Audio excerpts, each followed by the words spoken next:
Baik, Assalamualaikum warahmatullahi wabarakatuh.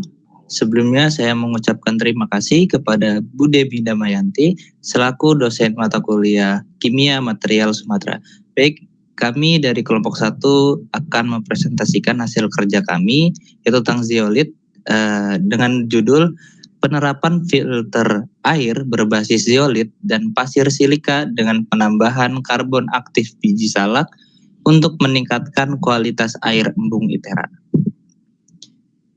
Berikut adalah anggota kelompok 1. Yang pertama ada Randi, yang kedua ada Stephen Ronalgulo, ketiga ada Dimas Zumar Firdaus.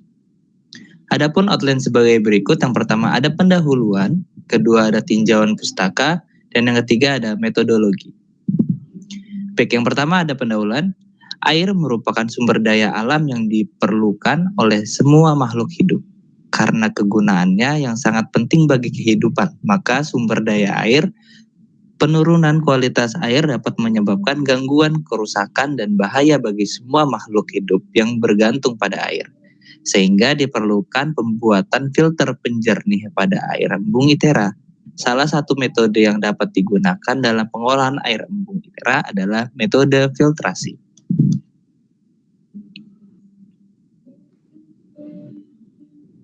Selanjutnya adalah tinjauan pustaka. 1. Geongit tangan. Geongit adalah senyawa ammosilikat terhidrasi yang sering digunakan sebagai media absorpsi dalam pengolahan air. Keunggulan geongit terletak pada tingginya kemampuan pertukaran kation, membuatnya efektif dalam menghilangkan logam berat, amonium, fosfor, material organik, kation, dan zat radioaktif. Geongit juga ada yang berasal dari alam dan juga dapat disintesis dari bahan lain, contohnya skamba padi. Geongit alam adalah batuan mineral organik yang umum di Indonesia, memiliki aplikasi luas dalam berbagai industri dan pengolahan air serta limbah. Penggunaan geongit melibatkan peran sebagai absorben, pengemban katalis, dan penghilang logam berat dalam konteks industri dan pengolahan air limbah. Penggunaan geongit juga melibatkan bidang agrikultura, hortikultura, rumah tangga, dan industri secara umum. Next. 2. Filtrasi. Filtrasi dalam pengolahan air bersih adalah proses pemisahan partikulat dari air dengan menggunakan media filter sebagai pasir, atrasit, dan granit. Terdapat beberapa jenis filter, termasuk single media filter, dual media filter, dan multimedia filter. Prinsip filtrasi melibatkan menahan partikel tersuspensi dalam celah saringan. Pemilihan media filter dilakukan dengan menganalisis ukuran efektif dan keseragaman media. Filtrasi air juga dapat menghilangkan kontamin seperti logam berat, zat toksik, bakteri, dan parasit. Pada tugas kali ini, penggunaan geongit dalam penyaringan dianggap sebagai alternatif yang serbaguna dan ramah lingkungan. Next. 3. Pasir silika adalah istilah yang digunakan untuk menyebut pasir yang mengandung kandungan silika atau yang dikenal silikon dioksida. Silika adalah mineral yang umum ditemukan dalam kerak bumi dan merupakan salah satu komponen utama pasir. Next. Karbon aktif sangak. Sangak adalah sejenis palma dengan buah yang biasa dimakan. Ia dikenal juga sebagai sanga. Dalam bahasa Inggris juga disebut sangak atau snake fruit. Buah ini disebut snake fruit karena kulitnya mirip dengan sisik ular. Karbon aktif biji sangak merupakan senyawa karbon dengan luas permukaan berkisar antara 300 sampai dengan 3.500 meter persegi per gram. Dihasilkan khusus untuk mendapatkan permukaan yang lebih luas melalui proses aktivasi. Struktur pori internalnya memberikan sifat absorben pada karbon aktif biji sangap, memungkinkan untuk mengabsorpsi senyawa kimia tertentu dengan sifat absorpsi yang selektif.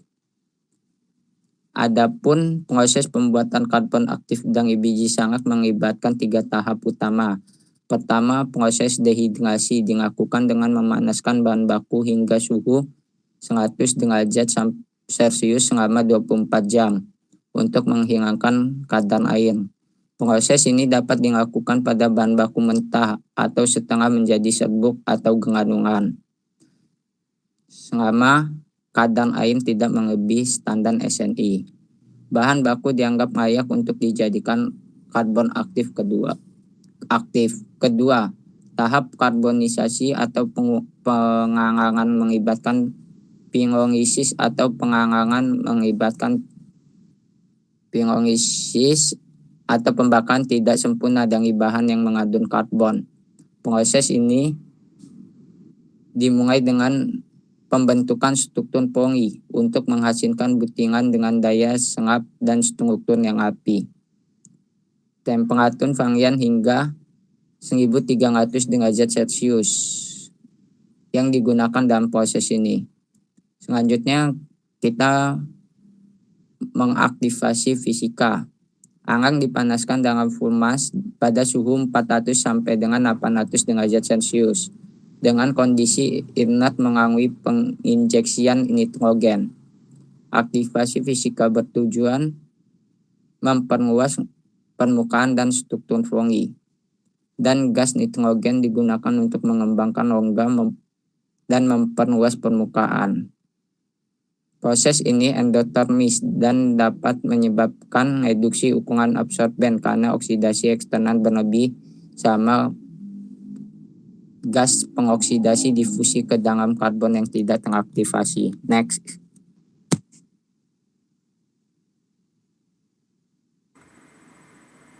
Baik, adapun langkah selanjutnya yaitu tentang metodologi penelitian. Nah, untuk metodologi penelitian di sini ada 4 outline yang sangat penting. Yang pertama itu waktu dan lokasi penelitian, yang kedua bahan dan alat, yang ketiga diagram alir, dan yang keempat prosedur penelitian. Nah, untuk metodologinya yang pertama waktu dan lokasi penelitian. Penelitian ini dilakukan di Laboratorium Kimia Material Labtek 3, Institut Teknologi Sumatera, dan pengambilan sampel air berasal dari embung A. Adapun bahan dan alat yang digunakan bisa kita lihat di slide. Next. Nah, selanjutnya yaitu tentang diagram alir. Nah, pada diagram alir ini dibagi menjadi 3 tahap. Yang pertama tahap ke-1, di mana pada tahap 1 ini bisa kita lihat pada diagram alir. Yang pertama itu di mana nanti salahnya ini yang pertama kita lakukan memisahkan biji dari dagingnya, kemudian dicuci dan dijemur di bawah sinar matahari selama kurang lebih 7 hari. Baru nanti dilanjutkan dengan proses karbonisasi dengan menggunakan tanur atau furnace pada suhu 250 derajat Celcius selama 3 jam. Dilanjutkan dengan proses aktivasi dengan menggunakan instrumen furnace pada suhu 700 derajat Celcius selama 3 jam. Kemudian dilakukan penghalusan menggunakan mortar dan alu atau blender yang ada di lab. Selanjutnya dilakukan dengan pengayakan 8 mesh. Selanjutnya yaitu karbon aktif biji salak diambil, baru nanti setelah diambil baru dilanjutkan dengan tahap kedua. Nah, untuk tahap kedua yang pertama itu pengambilan sampel air dari embung, di mana nanti setelah kita ambil baru kita analisis kualitas air embung. Nah, untuk kualitasnya itu ada dilakukan 2 parameter. Yang pertama parameter fisika dan yang kedua parameter kimia. Untuk parameter fisika, adapun nanti yang harus dianalisis yang pertama bau dari air embung, rasa dari air embung, warna dari air embung, TDS dari air embung, dan kekeluruhan dari air embung serta suhu dari kualitas air embung. Itu berdasarkan parameter fisika. Untuk parameter kimia, ada 2 yang dilakukan. Yang pertama itu dengan pengukuran pH, dan kedua pengukuran zat besi-besi yang terkandung pada air embung. Nah, setelah itu baru kita melakukan perbandingan hasil pengujian dengan standar air bersih bisa berdasarkan Permenkes RI nomor 32 tahun 2017. Baru setelah itu dilanjutkan dengan tahap yang ketiga. Nah, untuk tahap yang ketiga kita mulai lagi dari awal, yaitu dengan pengambilan air embung. Baru nanti setelah itu dilakukan proses pemfilteran air embung dengan karbon aktif biji salak, zeolit, dan pasir silikan, dan dilakukan dengan penyusunan ketinggian dengan beberapa variasi, bisa mulai dari 0, cm hingga nanti dia 10 cm. Nah, setelah itu baru nanti kita lakukan lagi dengan analisis kualitas air embung setelah diproses berdasarkan dua parameter fisika dan kimia. Adapun nanti yang harus kita analisis tadi ini bisa kita lihat di diagram alirnya. Baru setelah itu kita akan lakukan perbandingan hasil pengujian dengan standar air bersih. Nah, untuk prosesnya sendiri, prosedur penelitiannya, adapun nanti yang harus dilakukan, yang pertama itu pengambilan sampel air embung di ITERA, baru dilanjutkan dengan pengambilan sampel air embung dengan pemfilteran menggunakan karbon aktif biji zeolit dan pasir silika.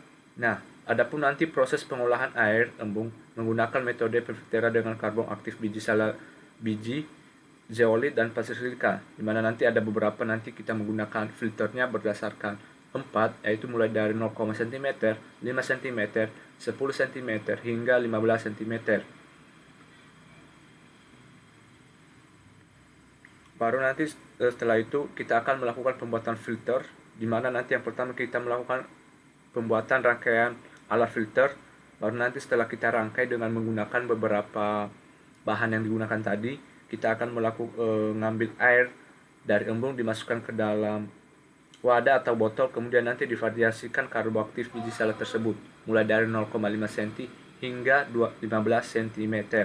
Baru nanti setelah itu dialirkan air embung melewati karbon aktif biji zeolit yang tadi pada tahap 1, baru nanti diambil zeolit dan pasir yang telah divariasikan.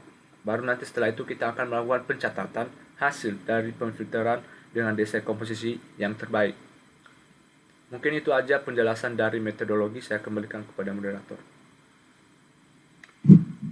Baik, mungkin dari kelompok kami cukup sekian. Kurang lebihnya mohon maaf. Wabillahi taufiq wal hidayah. Wassalamualaikum warahmatullahi wabarakatuh. Waalaikumsalam.